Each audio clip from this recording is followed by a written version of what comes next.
Here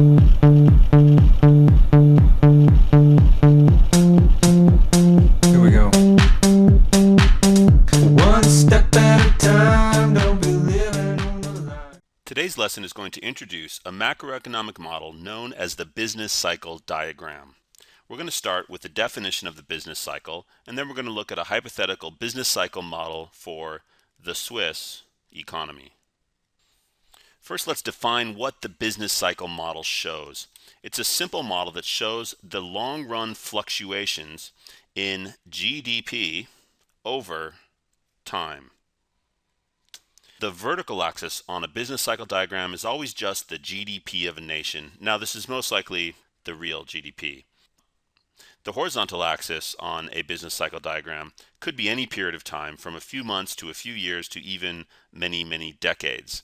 So, for example, we could say that this business cycle begins in 1990 and goes up to 2010, or we could go back even further, and the business cycle for Switzerland could be drawn going back as far as we wish.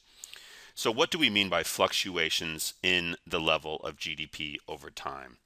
There are basically four phases of any nation's business cycle which we must analyze. And we're going to draw these in just a moment, but let's begin by introducing them. So what we're going to talk about is the four phases of the business cycle. A nation's GDP will generally increase over time. This is assuming the nation is meeting its macroeconomic objective of economic growth. Therefore, one thing we are going to observe about a nation's GDP is that there is a trend line showing that over time, Switzerland's GDP has grown between 1990 and 2010. However, this line here, which I will call the trend line, is not Switzerland's business cycle, because clearly there's nothing cyclical about it. It's just an upward sloping line. This would show that in 2010, Switzerland's GDP was considerably higher than it was in 1990. However, was Switzerland's GDP always growing over this time, or was it going through phases?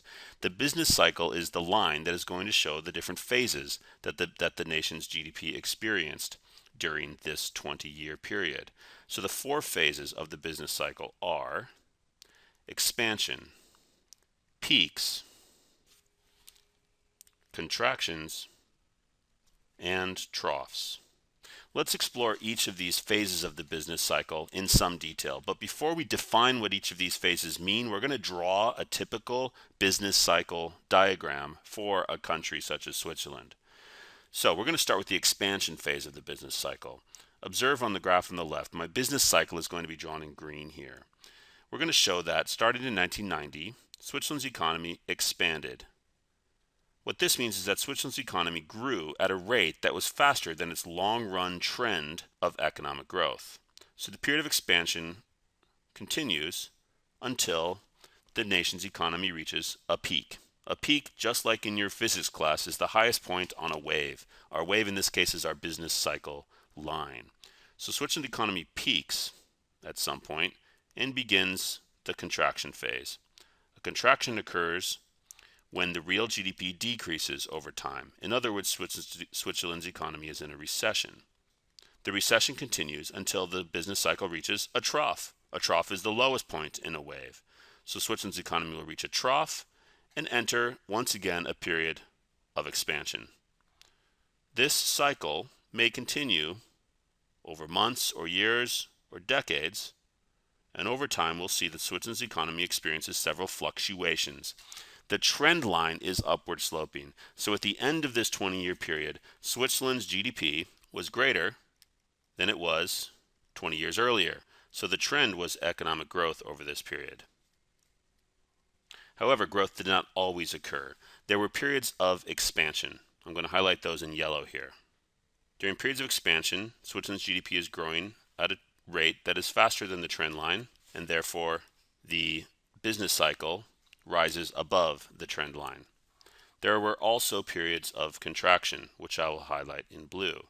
During contractions, Switzerland's GDP is actually declining over time, so Switzerland is experiencing recessions.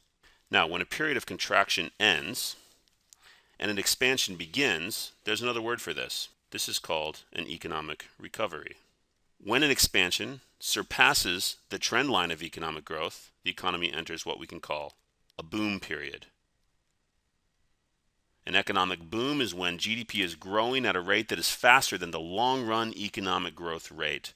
Such growth is generally considered to be unsustainable and ultimately will result in a peak followed by a bust.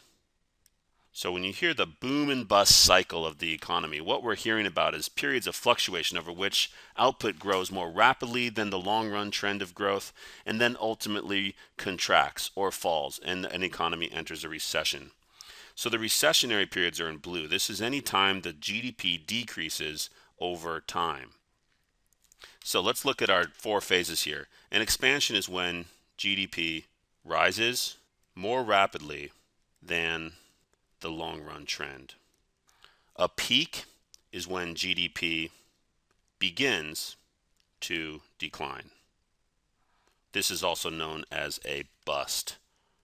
It's the beginning of a recession. GDP has been growing unsustainably rapidly, therefore the economy begins to contract. Reasons for this might be a tight labor market. It might be that inflation has led to uncertainty about future economic conditions. It could just be that resources have become too scarce.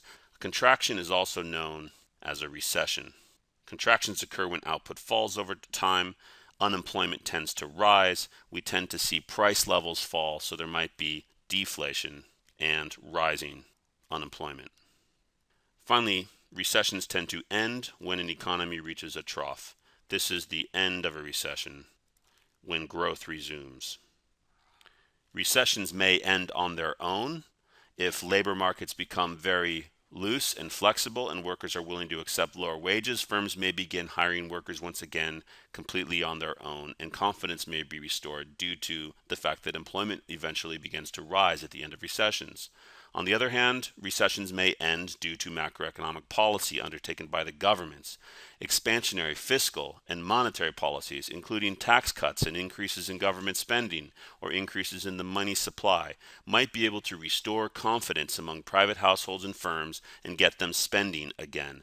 The goal, of course, is for recessions to end and growth to resume, as we see on the business cycle diagram. Earlier on in this course, we identified the three macroeconomic objectives. These were economic growth, price level stability, and low unemployment. These objectives can all be illustrated using the business cycle model. A country or a government or a central bank that successfully achieves these macroeconomic objectives will ultimately reduce the fluctuations in its nation's business cycle. By this I mean they will smooth the business cycle out so that it is closer to the long-run trend line, indicating the economic growth that the nation occurs over time.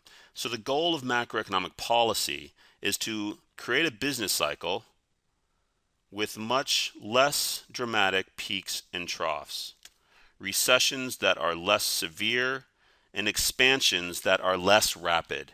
The red business cycle that we see now represents the business cycle of a nation that is more successfully achieving its macroeconomic objectives of economic growth, price stability, and low unemployment. A business cycle with high peaks and low troughs represents an economy that is highly unstable, in which there are large fluctuations over time in economic activity. On the other hand, a business cycle like the red one that we see here, this is an economy that is achieving greater levels of stability, more stable economic growth, more consistently low unemployment, and more consistently low inflation. So that wraps up our lesson on the business cycle diagram. This is a very simple economic graph that shows the fluctuations in real GDP experienced in a nation's economy over time.